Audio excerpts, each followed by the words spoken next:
Hello, good evening everyone, welcome back to my channel. Probability के question चल रहे हैं, जिस तरह से कि हमारा प्रोबेबिलिटी का तीसरा क्वेश्चन है और मैंने आपको पार्ट वाइज टाइप के क्वेश्चन दिए हैं। वो एक क्वेश्चन नहीं था, जो मैंने दो क्वेश्चन आपको पहले समझाया था वो एक एक क्वेश्चन नहीं है। एक्चुअली वो एक क्वेश्चन में चार क्वेश्चन इंक्लूडेड हैं, जो कि मैंने उसको स्मार्ट वे में तैयार करके बोर्ड पर लिख के उसको समझाया है। ठीक है, अब एक नेक्स्ट टाइप का क्वेश्चन है जो एक थोड़ा सा अच्छा क्वेश्चन है और मुझे लगता है कि एग्जाम के पर्पज से काफ़ी एक्सपेक्टेड क्वेश्चन है। So let's discuss on this question कि किस तरह के क्वेश्चन पूछेगा अगर वो डाइस के क्वेश्चन बनाता है। ज़रूरी नहीं कि डाइस में सिर्फ नंबर्स ही लिखे हो, तो यहाँ देखते हैं कि डाइस पे नंबर के साथ साथ और किस तरह के क्वेश्चन को मोल्ड करके दे सकता है। जैसे क्वेश्चन दिया है चांस। चांस में कितने लेटर्स हो गए? CHANCE। ठीक है, चांस में कितने लेटर हो गए? 6। कितने हो गए? 1 2 3 4 5 एंड 6।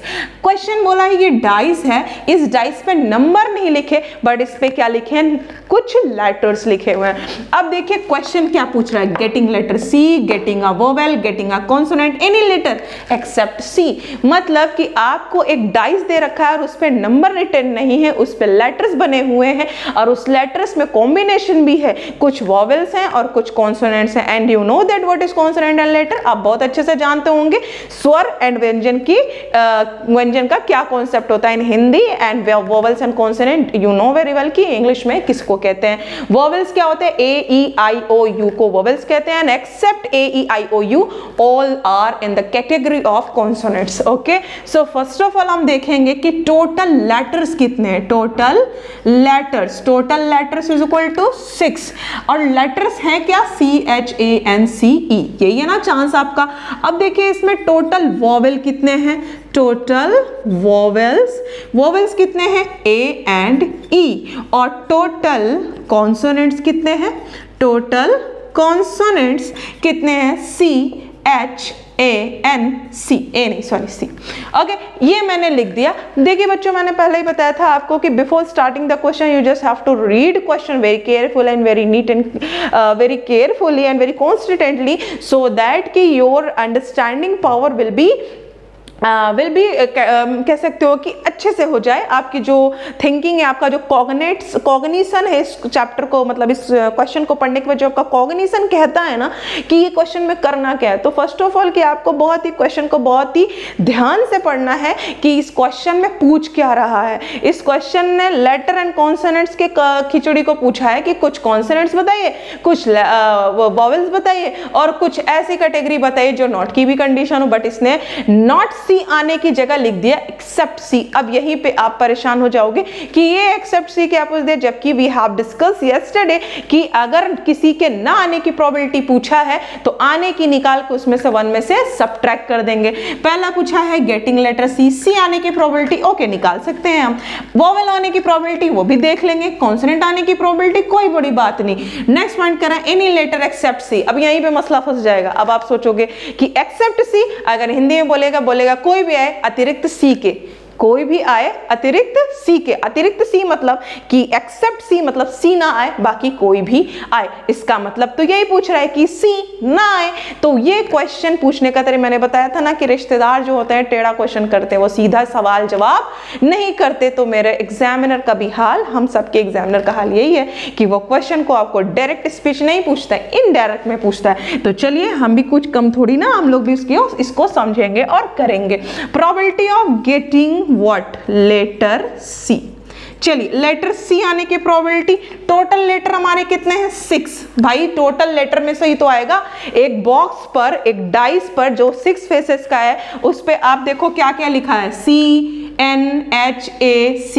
इस तरह से लिखा है। टोटल फेसेस कितने हैं? 6 लेटर C हैं और 6 में से हमको क्या चाहिए? C लेटर चाहिए। तो एक बात बताइए, C कहाँ लिखा है? यहाँ भी लिखा और यहाँ भी लिखा है। इसका मतलब कि C 2 बार आ सकता है। पूरे 6 लेटर में से C कितनी बार है? 2 बार। इसका मतलब C के आने के चांसेस भी कितने हुए? 2। तो क्या हो जाएगा? 2/6। दैट मीन्स 2 1 जा 2, 2 3 जा 6, 1/3।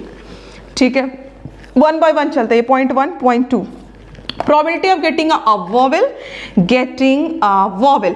अब एक बात बताइए, टोटल तो लेटर 6 है, आएगा तो 6 में से, लेकिन वॉवेल है कितने हमारे? 2 है ना, तो 2 ही वोवेल्स आ सकते हैं, तो वोवेल आने के चांसेस कितने, या तो ए आएगा या तो ई आया तो ए नहीं आएगा, ए आया तो ई नहीं आएगा। मतलब वोवेल आ कितने तरीके से सकते हैं, दो ही तरीका है ना वोवेल आने का, या तो ए तरीके से आ जाए या ई तरीके से आ जाए, दोनों तो एक साथ आ नहीं सकता। अगर आप एक थ्रो करते हो डाइस का तो ए दिखेगा या तो ई दिखेगा, तो मतलब वोवेल आने के चांसेस कितने हैं, 2, कितने में से, 6 में से, तो 2/6 1/3, तो कितना हो जाएगा 1/3। And the probability third point is getting a consonants. अब एक बात बताइए, टोटल लेटर्स 6, कॉन्सोनेंट्स कितने हैं बच्चों हमारे, 1 2 3 4। आप देख रहे हो ए और ई को हटा दो तो rest of are what, consonants. बाकी बच्चे क्या है, कॉन्सोनेंट्स। तो कॉन्सोनेंट्स कितने हैं, 1 2 3 एंड 4, तो 2 2 जा 4, 2 3 जा 6, 2/3। तो कॉन्सोनेंट्स आने की प्रोबेबिलिटी व्हाट, 2/3। थर्ड पॉइंट तक हमने बड़ी ही आराम से और इजी वे में और मस्ती से निकाल लिया। अब फोर्थ पॉइंट आपका क्या है, अभी मैंने बताया any letter except C, that means कि सी को छोड़ के कुछ भी आए नो प्रॉब्लम, बट सी नहीं आना चाहिए। तो सी नहीं आना चाहिए मतलब कि सी के आने की प्रोबेबिलिटी तो हम निकाल चुके हैं, पहला ही पॉइंट था लेटर सी।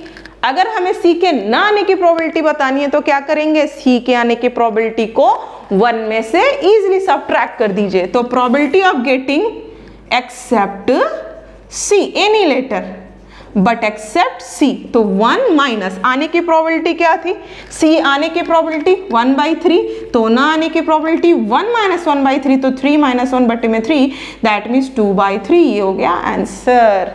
आप देखिए कि डाइस के क्वेश्चन को किस तरह से पूछा था, और भाई आपके लिए अगर आप इसको फर्स्ट कह सकते हो ना, आपके अगर इस क्वेश्चन को पहली बार देख रहे हैं, फर्स्ट व्यू है आपका, तो आप घबरा जाएंगे कि अभी तक तो डाइस पे हमने नंबर्स पढ़ा था, 1 2 3 4 5 6 का फंडा पढ़ा था, अब ये क्या लोचा है।